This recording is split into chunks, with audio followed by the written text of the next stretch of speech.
What's going on, everybody? This is Kelsø from Exiled Power, back from a long hiatus from videos, but back nevertheless.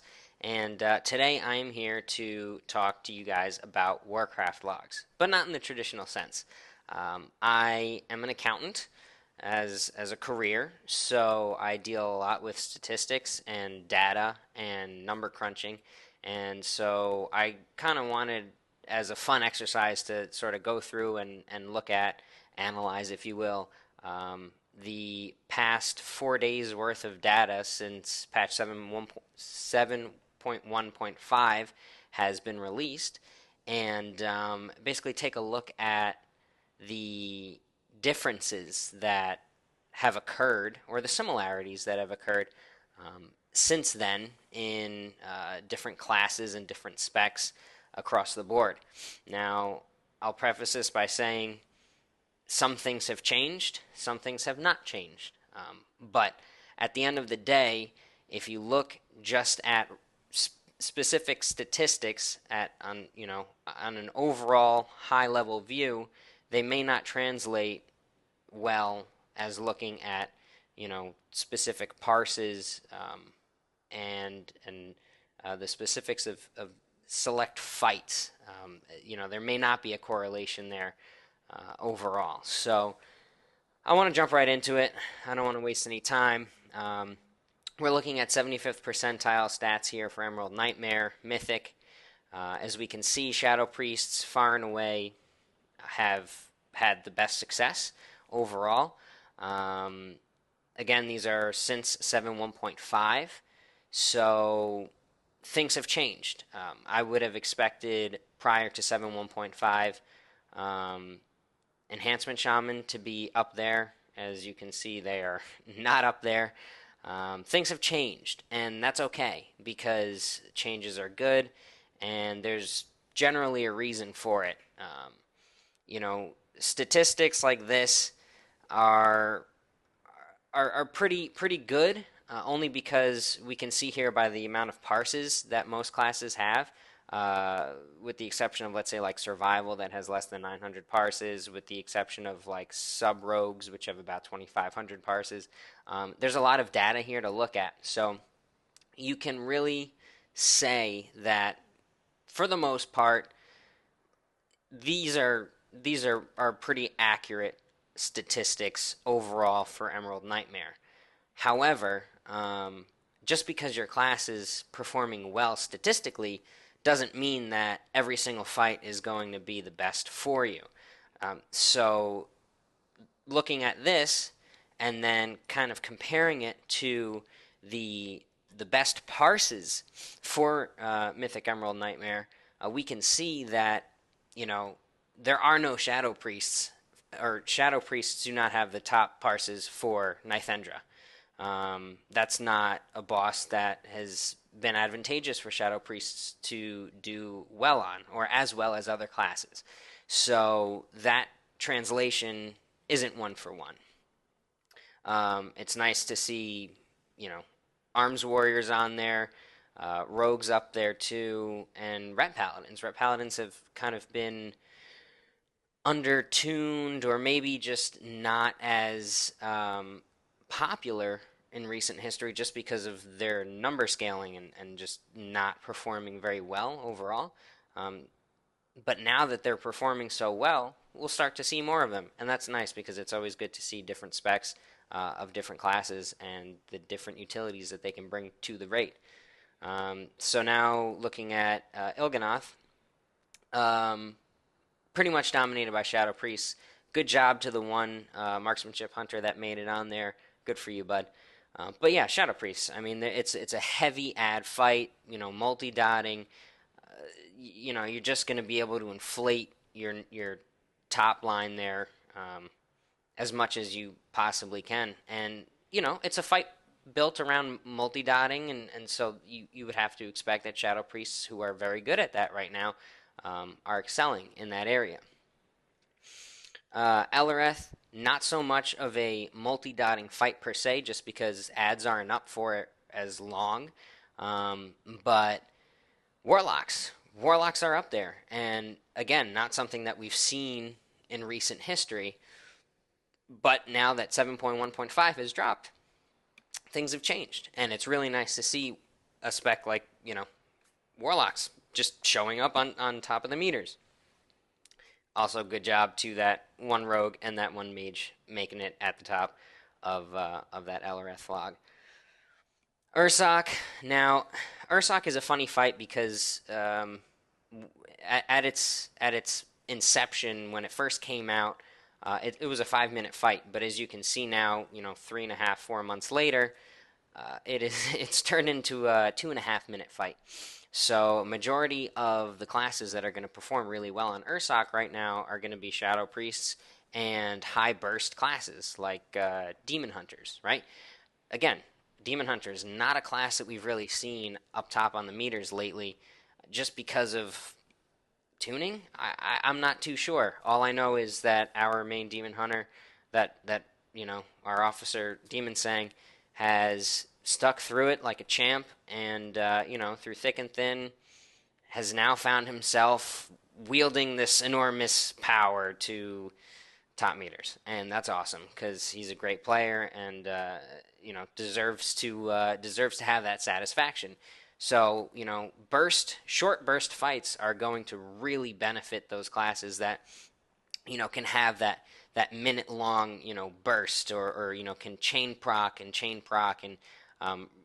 really outdo other classes in a short window of time. So rogues, demon hunters, and shadow priests all seem to be filling that budget right now.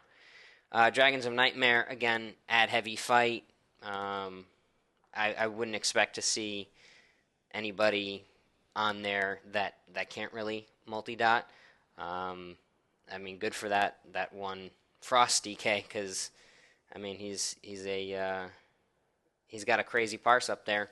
But yeah, I mean Shadow Priests are on there, and you'd expect them to be, right? This is sort of where we start to see more of like the Shadow Priest domination. So like the first three fights we looked at, Nithendra, Il'gynoth, and Elreth, and we really only saw Shadow Priests up there for Il'gynoth, right? But now for the rest of the encounter, or for the rest of the raid rather, they've pretty much been dominating so far. Cenarius, there's adds up the entire fight if you choose to go the hard DPS check way, and which is not really DPS check anymore. But I mean they're able to keep dots on multiple targets, and again crazy parses. Xavius, nothing new, to be able to surrender to madness multiple times throughout a fight. I mean it's insane. It's a great skill. Questionably tuned, I will add, but it's a fun skill. It's a fun encounter for a Shadow Priest. So why not utilize it? Why not get some of that game changing mechanic out of it, right? So overall, Shadow Priests. I mean, we saw why they were, all the way almost at the very tippy top for statistics in Emerald Nightmare, and I mean, it is what it is, right? But things change a little bit during Trials of Valor, right? Because now this is the 75th percentile of Trial of Valor. Trial of Valor is an interesting raid just because it's only three bosses, but the three bosses were sort of tuned very heavily at first and then kind of received nerfs along the way. But they all have very different mechanics going on, right? Odin is a very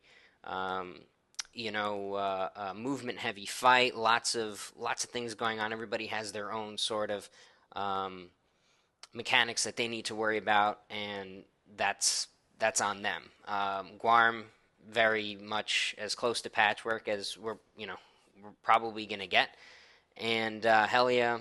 I mean, she's just a pain, but a lot of ads, a couple phases, multi-dotting, and there's a whole lot going on with Helia that speaks to the strengths of many classes, but certain classes that can AoE well, and I'll say like Snap AoE just because, the ability to AoE AoE over a longer period of time is great, but if the ads aren't up for that long, then it does you no good. So TOV, um, it's not the same stack as we saw in Emerald Nightmare, just because there are so few parses for certain specs.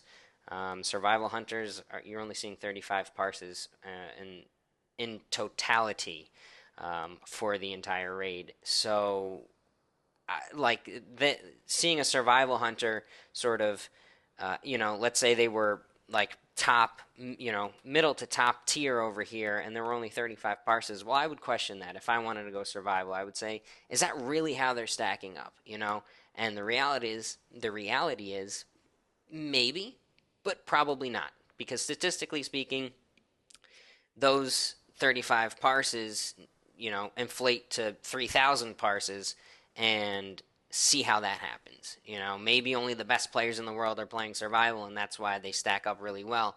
But for the majority of players, you may not see those same results, so it may be a little misleading. All of the statistics, all of this data can be manipulated however you want to manipulate it. So take everything at face value, but do your own research. Look into it. See how, you shouldn't play a class just for numbers, okay? Unless you're in the top 10, you know, rating guild in the world, you should play a class because you enjoy the gameplay, right? So having good numbers is just a byproduct and a benefit of playing the class that you enjoy. Um, for example, I play Enhancement Shaman. I was doing really well before 7.1.5. Unfortunately, now sort of dropped off. But that's how it is. I enjoy playing Enhancement Shaman, so I'm probably gonna stick with it. Maybe Blizzard has a reason for their tuning and how they did everything in 7.1.5. Maybe come Nighthold, Enhancement Shaman will scale a little bit better. Maybe their four-piece will change the gameplay a little bit better. It will change the gameplay, but maybe that'll scale a lot better with our gear and with our set bonuses than other classes. So maybe that's the reason why we're down here right now, but we'll make it up here eventually. Who knows? I don't know. I don't work for Blizzard, but if Blizzard does offer me a job, I will take it. Anyway, so that's sort of the statistical breakdown for the 75th percentile of Trial of Valor. Now taking a look at some of the parses, right? We see Odin dominated by Shadow Priests.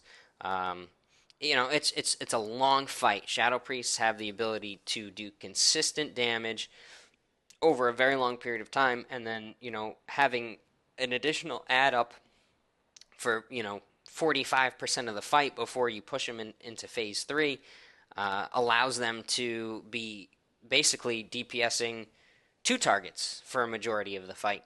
And that's a huge benefit to, against somebody like, a Ret Paladin who can only hit one target at a time. On the flip side, you look at a fight like Guarm, right?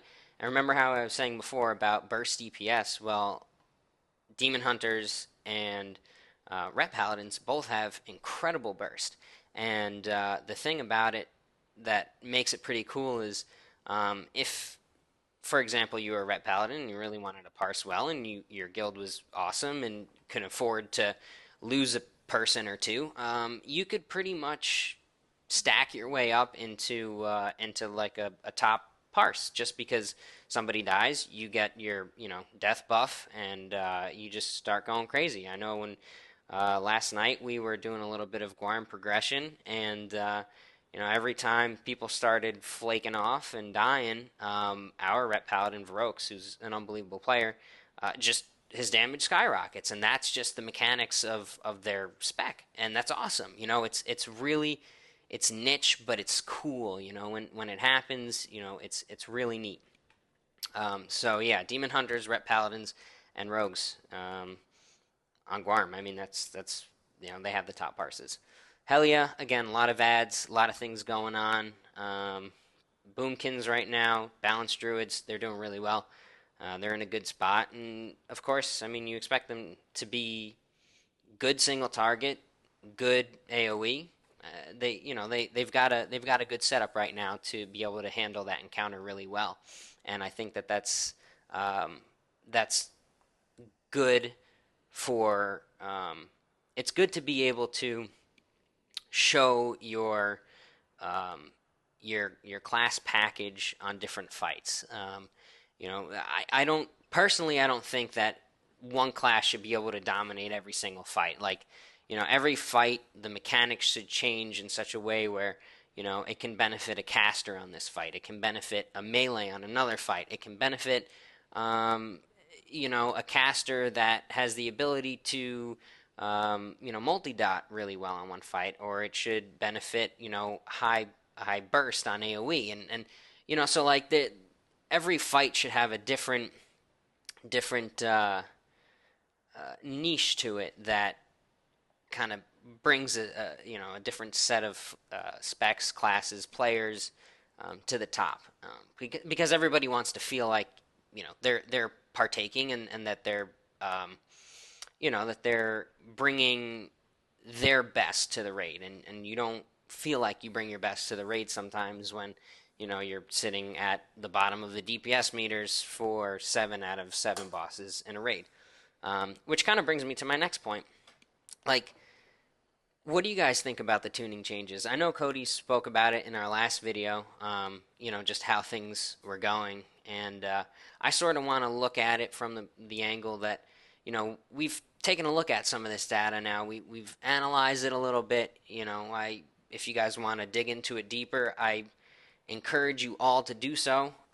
There's a lot of good information out there, but how do you think all of this is going to stack up in the next coming weeks, right? Blizzard already announced yesterday on January 12th that there will be a tuning pass. Do you expect to see some classes, some specs like Shadow Priest, to get backhanded a little bit and brought down back to like a normalized level? Or do you expect some classes like all 3 hunter specs to get a boost? Do you guys anticipate anybody coming down, or do you more anticipate people coming up, or maybe a little bit of both? Maybe there's a bit of a squeeze on the top and the low end, to bring them back to the middle ground. I don't know. I'm curious to see how that happens. I hope that whatever happens when Nighthold comes around, and we all get in there and we start getting geared in our tier sets and everything, that things sort of come back to a normalized level, and that you don't have a majority of classes that really benefit a lot from their 4 sets just taking off, because then you start having an issue where where guilds and comps and everything start class stacking, and that's no fun. I mean, I guess it's fun at the end of the day, but from like a progression standpoint, like, it's always nice to have like everybody play what they want to play, or everybody bring a different class, because they all have their benefits, and their certain areas, certain utilities that they bring too. So, I mean, that's pretty much it. I really appreciate you guys indulging me for this little while. I like doing this stuff. I think it's a lot of fun. If you want more of stuff like this, let me know. Let us know, and we'll be happy to do it. So I'm going to sign off now. My name is Kelsø. Please be sure to like, comment, and subscribe. If you have any questions, all of my information is linked down in the description below. And I hope to see you guys and talk to you guys soon. Thanks again.